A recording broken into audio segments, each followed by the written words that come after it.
What is going on, football fans? Back at it with another New York Giants video. Wanted to get a quick video up as the New York Giants have made another move in the secondary. I'll also talk a bit about Mohammed Sanu. A lot of you guys wanted me to make a video on that, talking about whether or not I think that, he could be a good fit for the New York Giants, and just talk about the Patriots' decision to drop him in general. But we're going to start with the player that the New York Giants just brought in, and that is Issac Yiadom. I believe that's how it's pronounced. He's from Boston College. It's only his third year in the league. He's a former third-round pick, number 99 overall. The Giants made a trade with the Denver Broncos that was just announced a little while ago, giving up a seventh-round selection, I believe, in next year's draft. And at the end of the day, a seventh-round selection isn't going to break the bank. We all know that the New York Giants need as much help as they could possibly get in that secondary. Now, I don't know much about him. I was able to do some limited research and find some things on Twitter regarding Yiadom, along with some articles that I was able to read.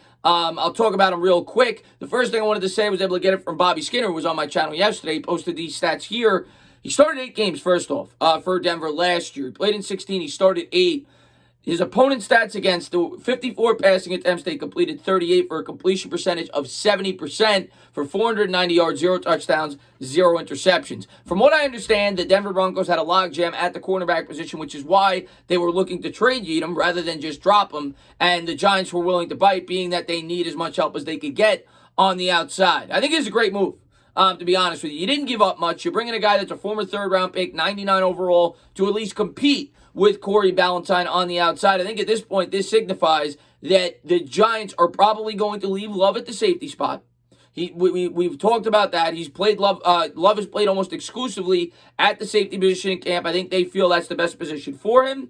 And I think that obviously Logan Ryan is going to be playing maybe in the slot, maybe as a safety as well. They're going to find a way to get Darnay Holmes in the lineup, but that may be your starting lineup going in with Darnay Holmes possibly on the bench. But I think they're bringing in Yiadom here to potentially compete with Corey Ballentine for that second cornerback spot, and he's a former third-round pick. Now, the book on him, at his combine, he ran a 4.55 40 time. I believe he has good height. I think he's 6'1 or 6'2".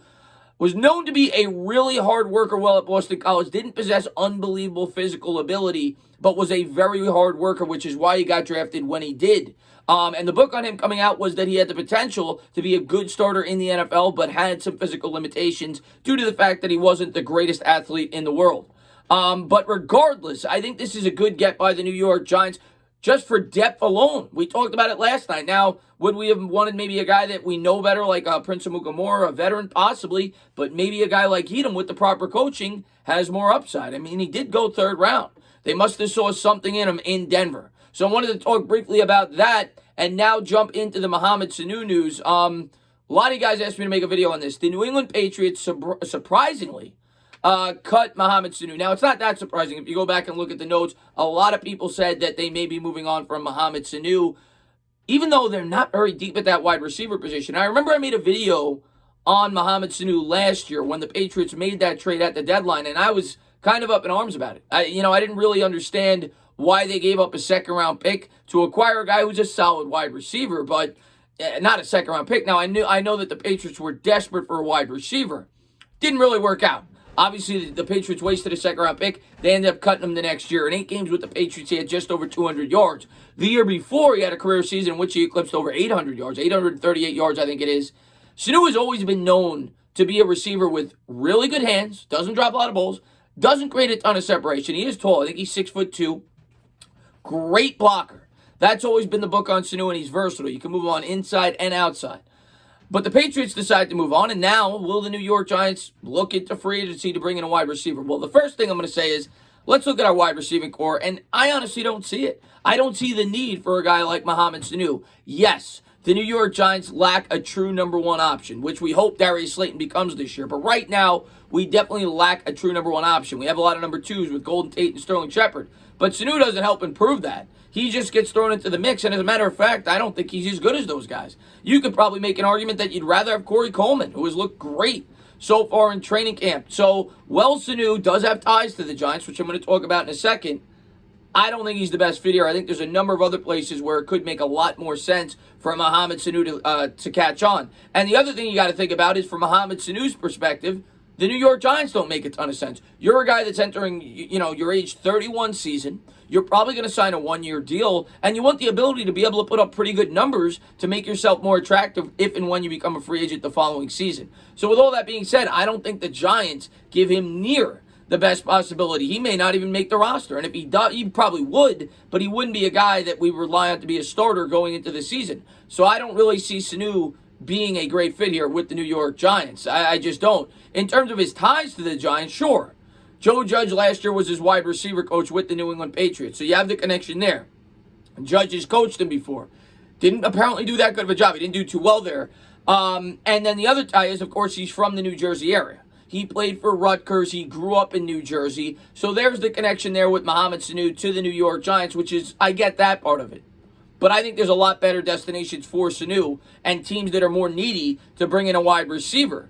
And one of them is in New York, and there's the connection there. It's still in New Jersey. I think the Jets could make more sense. And, of course, the Jets have a history of taking former Patriots, whether it's coaches or whether it's wide receivers. Of course, they took Eric Magini.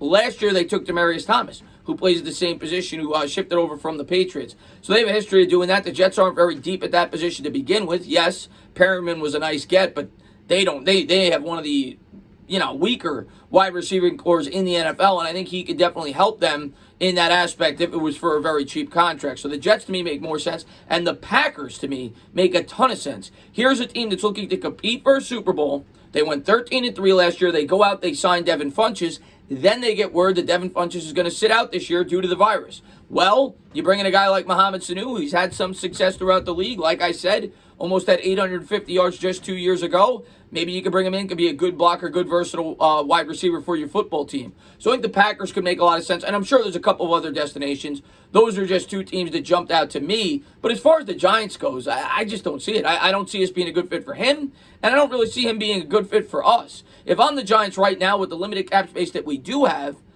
if I'm looking to bring somebody in of notoriety, to bring in somebody on the defensive side of the football. Now, we just traded for a corner. We gave up a 7th-round pick, but maybe you look for an edge rusher. Maybe you look for some depth on that offensive line, or possibly somebody that could cover at the linebacker position. I don't know, but I don't see Mohammed Sanu being a very good fit for the New York Giants. If I'm looking to bring in a wide receiver, I'm looking to bring in a guy that could have a serious impact on my starting roster. Right now, I think our wide receiver core is a lot better than people give it credit for. Of course, we have injury concerns, but Golden Tate had almost 1,000 yards last year had he not been suspended. Sterling Shepard, when he's on the field, is a very sound wide receiver, and Darius Slayton has a lot of upside, and that's not even taking into account guys like Caden Smith and Evan Ingram and Saquon Barkley catching the ball out of the backfield. So I don't see Sanu with the New York Giants. Don't think it's a great fit. As far as Issac Yiadom goes, it's a good move. I mean, there's a guy with some upside. He's still young. He's 24. And he fills an immediate need for the New York Giants, and at a bare minimum will compete for that second cornerback spot with Corey Ballentine. And you only give up a 7th-round pick. You take a flyer, you hope he reaches, his potential. Is he going to be great? No. He had a 50 PFF grade last year, but Corey Ballentine's not much to write home about either. So maybe one of these guys pans out to be a solid cornerback too for the New York Giants. We'll have to wait and see if he does in fact crack the roster. As always, guys, if you like what you watch, please subscribe. Drop a comment. Maybe give me a little thumbs up. Cheers.